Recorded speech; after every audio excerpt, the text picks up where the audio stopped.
طب انا قلت اجي المكتب اقعد شويه في الكورونا اللي احنا فيها دي، واسجل لكم فيديو كده على موضوع البناء، لان انا بتسال السؤال ده يوميا من ناس كتير. ايه اجراءات البناء وكام يكلف رخصه البناء؟ هو اولا بيتكلم على السعر، ما بيتكلمش على الاجراء. لما بيشوف الاجراء يا عيني بيتخض لانها موال اجراءات بشكل عام في البوسنه. البلد دي بيروقراطيه بحته، ورق كتير، فمحتاج حد يسعى لك فيها. انت اللي مش هتروح انت بنفسك تقدم على رخص بناء يعني. لان الموضوع الصراحه يطول شرحه. فانا هتكلم باختصار شديد ايه الاجراءات، وكام تكلف رخصة البناء، وكام تكلف البناء للمتر مربع في البوسنة والهرسك في كام دقيقة دول. مبدئيا كده سعر متر البناء في البوسنة 700 مارك زائد ضريبة، ده المتوسط. ضريبة الدولة اللي هي 17%. لما تيجي تجمع ال 700 و 17% يعني يديك 819 مارك، اللي هو الفاتورة اللي بتجيلك من شركة المقاولات لشركتك. 819 مارك يعني حوالي بالريال السعودي بنتكلم في حوالي 1700 ريال سعودي للمتر المربع متشطب على المفتاح. ده السعر، ده رقم. طبعا احنا بنتكلم في الكواليتي الممتاز، ما بنتكلمش في الحاجه اللي هي التجاري، او ما بنتكلمش في الحاجه تعبانه، بنتكلم في حاجه كويسه. آه، طبعا في بالنسبه لشركتنا احنا في نماذج، احنا كنا عاملين فيديو قبل كده ومصورين بالدرون بعض البيوت اللي احنا نفذناها، سواء اللي على العظمه او المتشطبه. ودي تديك فكره اكتر شويه عن البناء بتاعنا. فحرفك يعني ترفع الشاشه لفوق علشان تشوف الفيديو المفصل بتاع البناء تبعنا. نقدر نقول ان اهم نقطه في الموضوع بتاع البناء ده، انك لما تيجي تتعامل بعقود مع شركه المقاولات. يعني تمضي معاه عقد، سواء انت عايز تمضي عقد داخلي او عايز تمضي العقد عند كاتب عدل، يعني اتس اب تو يو يعني. بس هي الفكره انك انت لازم يبقى في ما بينك وما بين الشركه دي عقد، علشان لو في اي مشاكل تعرفوا ترجعوا لجهه قانونيه مختصه. لكن في ناس ساعات بتسترخص وتقول لا لا لا، انا لقيت شويه عمال كده هيبنوا لي البيت، فيروح يجيب بقى عمال معرفش منين. وطبعا العمال ده انت يعني على عماك. الناس دي بكره الصبح لو خدت مواد ومشيت مش هتعرف تجيبهم تاني. فلذلك انت لازم تحرص كويس جدا، لان دي فلوس. ف... وفلوس داخله من شركتك راحه لشركه تانية، الموضوع قانوني بحت. فلذلك لازم تمشي قانوني جدا في البلد دي، ويعني حفاظا عليك انت وعلى فلوسك يعني. لذلك افضل حاجه تتعامل مع شركات مقاولات. وطبعا برضه من اهم النقط اللي اقدر اقول عليها نقطه مهمه جدا في اختيار المقاول اللي هيشتغل لك الكلام ده، او شركه المقاولات اللي هتشتغل لك بيتك، هو انك تشوف الاعمال السابقه بتاعته عامله ازاي.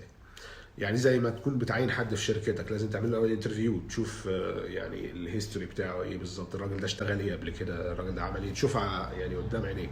لذلك افضل حاجه في موضوع البناء ده، انا افضل الصراحه ان الزبون يقدر يجي لي البوسطه هنا.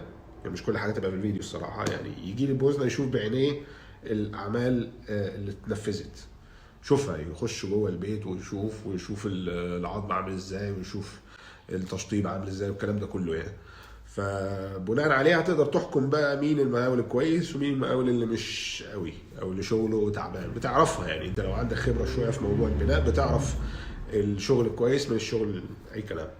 فلذلك مهم انك انت تيجي البوسنه هنا وتختار بنفسك المقاول. اهم حاجه برضو في الاتفاق ما بينك وما بين المقاول هي طبعا بعد السعر، هو الدفعات بتدفع له ازاي. نفترض مثلا ان هو في مرحلتين، مرحله العظم ومرحله التشطيب، افتراض سيء. فمرحله العظم مثلا لو نقول مثلا هتتكلف 300 مارك، اضرب في عدد الامتار، في حالتنا دي نقول 200 متر مربع، يعني الاجمالي كذا. ده هيندفع مثلا دفعات 50 25 25 وهكذا. ده كل ده هيتكتب في العقد. وسرعه التسليم او مده التسليم بتاعه البناء بتعتمد على الفاينانسنج في المقام الاول. فلوسك موجوده، الشغل شغال. هتعطل الدنيا يعني، هتعطل الدفع، الدنيا هتعطل يعني. فلذلك كل ما فلوسك بقت حاضره كل ما الشغل تنفذ اسرع. وتقريبا بنتكلم في حوالي البيت المساحه دي بنتكلم في حوالي 5 شهور تقريبا يعني. وطبعا موضوع ال5 شهور ده في البيت اللي هو 200 متر مربع، آه، زي ما انا قلت يعني الطقس كويس، الفلوس موجوده او التمويل موجود، الشغل ماشي، بنتكلم في 5 شهور تقريبا، ممكن ازيد شويه ممكن اقل على حسب يعني العوامل دي كلها، عوامل الطقس والدفعات والحاجات دي. فبنتكلم في تقريبا المدة اللي هي ما بين 5 ل6 شهور تقريبا، بيت مساحته 200 250 متر مربع على حسب. وطبعا بيعتمد على حاجات تانية اللي هي إجراءات استخراج الرخص، ودي اللي هتكلم عليها دلوقتي. ودي اللي مش انت اللي هتعملها كانفستور كمستثمر، مش انت اللي هتجري وتسعى في البلديات عشان تاخد اختام البلدية والكهرباء والحاجات دي. انت هتعمل توكيل لواحد يخلص لك الاوراق دي، ودي نقطة مهمة جدا على فكرة. تخليص الاوراق، اقدر اقول ان شركات المقاولات مش هتخلص لك الاوراق الا لما تمضي معاها عقد ويبقى متاكد ان هو هيخلص لك البنى ده. يعني لو ملوش مصلحه معاك مش هيخلص لك ورق الرخص دي، اعرفها كده يعني من الاول يعني. في نوعين، في يا اما واحد بيخلص اوراق، واحد ساعي يعني بيخلص في اوراق وكده، وده واحد مستقل بذاته يعني. او الشركه اللي هتنفذ لك البناء هو هي اللي بتقوم بعمليه تخليص رخص البناء. فيعني نقطة مهمة جدا دي على فكرة. يعني ما ينفعش تروح لشركة مقاولات وتقول له ان شاء الله هبني عن طريقك بس خلص لي تخلص لي الرخص، مش هيعمل لك حاجة اصلا يعني. وده طبيعي جدا الحقيقة، يعني هي شركة تنفيذ بناء، ما هياش شركة تخليص اوراق. تخليص اوراق يعتبر مش سهل يعني على فكرة خالص.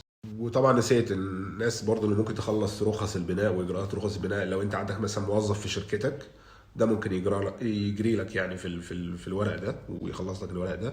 ولو انت عندك محامي او بتتعامل معاه ليه اتعابه، بياخد يعني اتعاب مقابل استخراج رخص البناء. دول برضو من الناس اللي هم ممكن يخلصوا لك الاجراءات. اللي انت مطلوب منك تعمله هو انك انت تختار الرسم الكروكي، او تعمل رسم كروكي للبيت بتاعك او التقسيمات الداخليه. دي اهم حاجه انت لازم تعملها اصلا، لانك بتاخدها سواء الرسم ده هتطلعه من جوجل، او انت مثلا عندك في مخيلتك مثلا رسم معين، الرسم ده هتحطه على ورق وتبعته للمهندس البوسنوي. البوسنوي مش مهندس بره، لازم المهندس اللي بيعترف بيه هنا في البوسنه لازم يكون بوسنامي، يعني مهندس بوسناوي معاه ختم معترف بيه من الدوله عندنا هنا. فده حاجه برضو يعني تحط عليها تحتيها 10 خطوط، مهمه جدا. بالنسبة بقى للمهندس المعماري البوسنوي، عندك نوعين من الرسم. عندك الرسم المبدئي والرسم النهائي.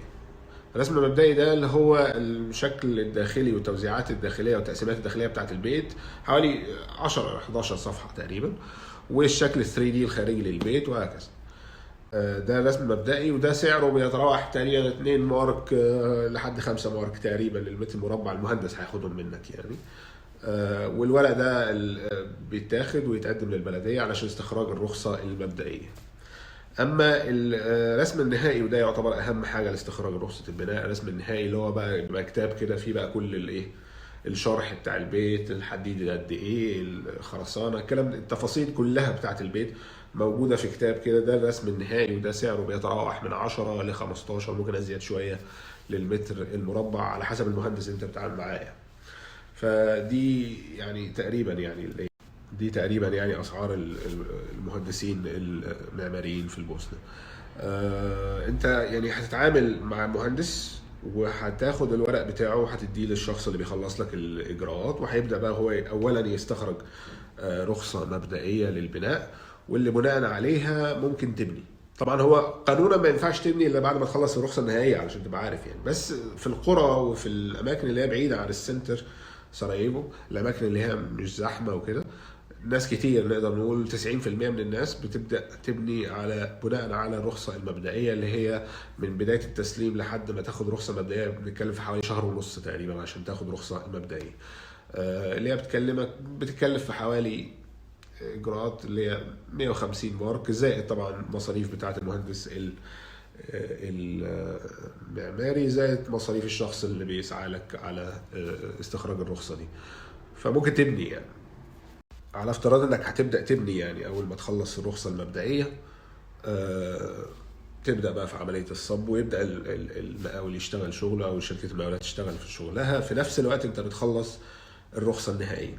طبعا انت ما بتخلصش حاجه، الشخص اللي بيسعى لك على الورق هو اللي بيخلص الاجراءات، وبياخد طبعا رخصه كهرباء وميه وتليفونات، والبلديه بتبدا تحسب كام تكلفه الرخصه.